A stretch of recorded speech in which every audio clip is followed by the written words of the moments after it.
So my number 5 would be Assassin's Creed Syndicate. I spent way too much time in that game, and the reason that I rate it so highly is because of that. I finished the main story, I really loved the characters, I really loved the new traversal mechanics and the new introduction of these twins. I really liked the way Eve and Jacob bounce off each other, but I kept going back to that game even after I was finished. Something about all the collectibles and all the different little narrative tidbits you get from the side missions pulled me back in. So I kept going back for more, and I eventually 100% completed it. So for that, it is my number 5.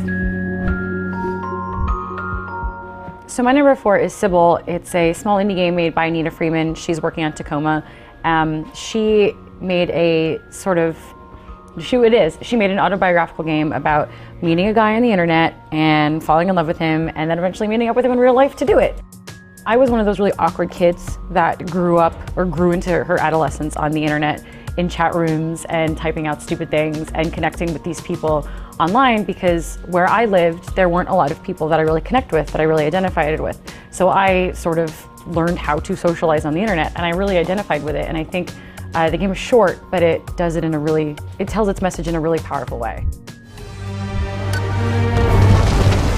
Top 3, number 3, Rise of the Tomb Raider. I feel that that game has the best level design of any game that came out this year. Lara aside, I really like what they're doing with her character, but I really felt like I was making progress and learning new things and really developing her in a way that was personal to me. You could pick all the different skills in 3 different categories, and you can make her a survivor or make her, a hunter.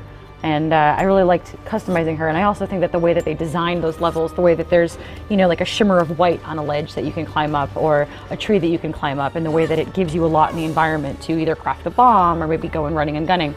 I really liked that freedom, and I really think it did a really good job world building. So for that, it is in my top 3.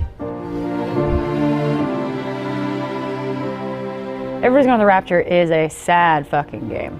It is so sad. The soundtrack, the story, the whole mystery behind what the light is and what it does to people.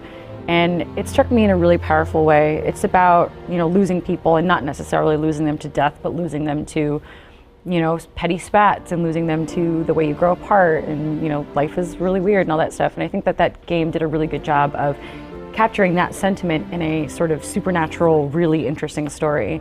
I still listen to the soundtrack. It's haunting. I listen to it when I need to cry. It's a really, really good game, and it's really short. It's a nice little contained package, and it's definitely something that if you haven't experienced the game that gives you that sort of gut punch, you should probably do it with Everybody's Gone to the Rapture.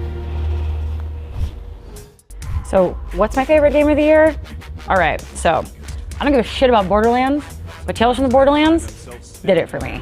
It's a really great story about the little guy. You're not chasing vault hunters. You don't have crazy powers. You're just some guy and some girl out there trying to survive and trying to make their way in the world. It takes a lot of really interesting themes from the Borderlands universe and sort of expounds on them, and then adds in some new stuff like the meaning of friendship and what happens when your heroes disappoint you. The script is hilarious. I can't name any other game this year that had me literally had to stop and pause so I could roll on the ground and laugh and just absolutely explode. It is so good.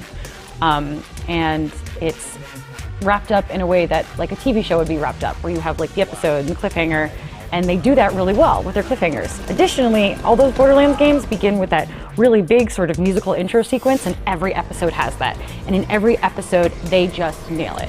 So Tales from the Borderlands from Telltale Games is my game of the year for 2015.